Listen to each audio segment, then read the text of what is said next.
word of God gives spiritual strength to every believer. So I have the confidence that by listening to God's message from Apostle Dr. Selman, your life will be transformed and you will never remain the same. Stay blessed. It's called the power of words. This is a kingdom that operates by words. This is a kingdom that is voice activated. Dominion in this kingdom is voice activated. The power of words. This is where the ministry of prayer and the ministry of prophetic declaration comes. The ministry of prayer falls under this ordinance of words. The ministry of prophetic declarations and decrees falls under the ordinance of words. There is no true dominion in silence. Words have to be captured for dominion to be established. Hallelujah. Now please look up.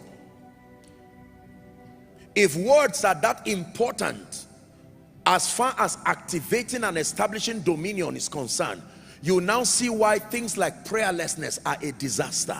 That if you are not prayerful, you will destroy your life and your destiny and sabotage your potentials for walking in dominion. Hallelujah. Genesis chapter 1 and verse 3. And God said, words, and God said, let there be, and there was. Ecclesiastes chapter 8 and verse 4. We're looking at the fourth ordinance. The Bible says, where the word of a king is, there is power. Say, I am royalty. One more time, say, I am royalty. That means your words should not be without power, but there has to be words first before power. Where the word of a king is. Some of you, as you said, I'm royalty, the devil said, even you better say it again. Say, I'm royalty. Because when you say I'm royalty, some of this, the way some of us have suffered and we've been defeated by Satan, you know, he just tempts you and say, you better don't say that. Those who have power are saying it. And you who just came to church for the first time, you are also saying you are royalty. Yes, sir. If he talks to you like that, tell him it is written is greater than what I'm hearing. I've told you. You don't have to feel like royalty to say you are royalty. The baby who is born from a royal palace, the baby does not even know that he or she is royalty, but it does not change the fact anyway. Are we together? He has made us unto our God kings and priests. I wanted to say you are a king, but if you say you are a king, ladies, if you say you are a queen, somebody will say queen of the coast, and that's why I said say royalty. You are not queen of any coast. You are royalty, seated with Christ. Listen to me. In the realm of the spirit, there is no male declaration or female declaration. There is no male prayer or female prayer. Are we together? There is only prayer that works or prayer that does not work.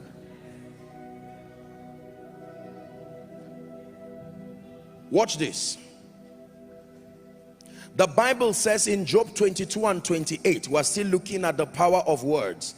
Thou shalt also decree a thing, the Bible declares, and it shall be established unto thee. Who is the thee? The thee who made the decree, not just he who was watching as they were making. Thou shalt decree a thing.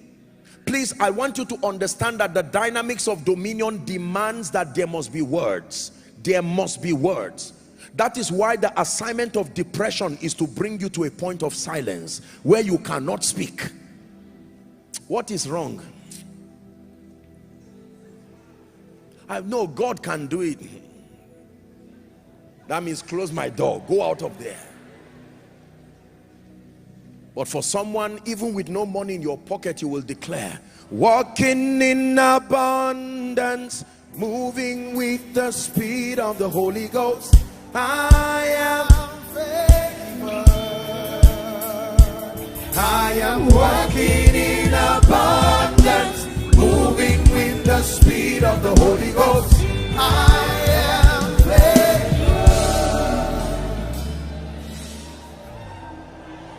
favored. In the name of Jesus Christ. Words. Write this down, please.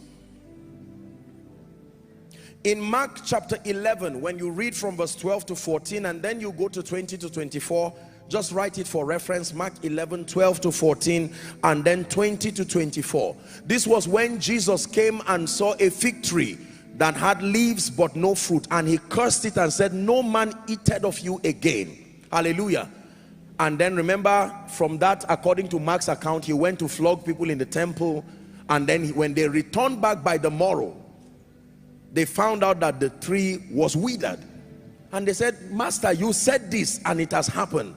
And he began to speak to them. He said, if thou shalt say to this mountain, be ye lifted and cast yonder into the sea, and believe with thy heart that that which you have said will come to pass, you shall have it. Is that true? And then it says, what things soever ye desire, when ye pray, believe that thou receivest it and thou shalt have it. James chapter 5, the full text is from 13 to 28, but give us verse 15 just for the sake of time. James chapter 5, the Bible says the prayer of faith. Somebody say the prayer of faith. That means not every prayer is answered. When you begin to read from verse 15, verse 13, the Bible says, if any man afflicted, he said, let him pray. Most believers pray. But there are prayers that do not, they carry a lot of energy perhaps, they carry a lot of speaking perhaps, but they may never produce result. Back to 15 please. It says the prayer of faith. That is the prayer that saves, that is the prayer that raises up, and that is the prayer that brings intervention. The prayer of faith shall save the sick, and the Lord shall raise him up, and if he had committed sins, they shall be forgiven him. The prayer of faith. You know what the prayer of faith is? The prayer of faith is word-inspired, word-based prayer. One more time. Word-inspired, word-based prayer. Not emotional prayer. Not God, I've come. If you keep watching me like this, I will also watch you. It's just the mercy of God you need at that point, not answer to prayers. Because remember, God loves you so much, he gave Jesus for you. But I taught you that he's bound by his word. All of these sentiments we whip up in the place of prayer, we think because we are touched by our own sentiments, it means that God is touched. No, he's touched with the feelings of our infirmities, but he only responds to his word. That's what makes him a God of integrity, that not even his feelings can change his action. The Father saw Jesus dying and was touched, and yet did not do anything, because at that point he was sin. That is what makes him a God of integrity. So if you think by just whipping up emotions, God will somehow find a way to continue to vindicate you, you may be in trouble. You need knowledge, you need faith. The prayer of faith will save the sick, will raise him up, and will bring intervention. Most believers pray, but the basis of our prayer ministry is emotions or just shouting up and down. Once you are not praying in tongues, the next thing you should be doing is praying word-based prayers. Father, thank you. Your word declares that I should come to you boldly. Now I have come, and that in the name of Jesus. I ask this and that. The Bible declares what things soever I desire.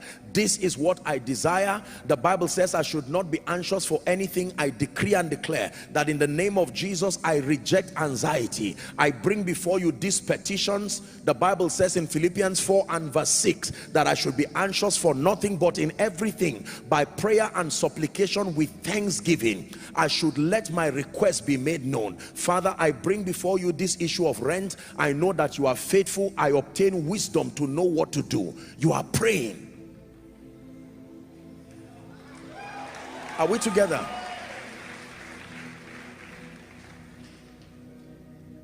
But there are many people, the way they pray, even you who is listening to them at the other side of the fence, you are just imagining and say, you will even start praying and say, Lord, please just forgive this thing they are saying. Use my intercession to help them. And the danger is that when God keeps showing you mercy in ignorance, you will think it is the excellence of your approach that brought the result. So he will leave you so that maturity can step in. It's why a lot of new believers pray nonsense and still get answers. And then later God says, no, you have to rise and strive. Remember our teaching, to strive for mastery. And for that, pray properly. Are we together? That prayer people pray in front of food, some have food, and it's wonderful.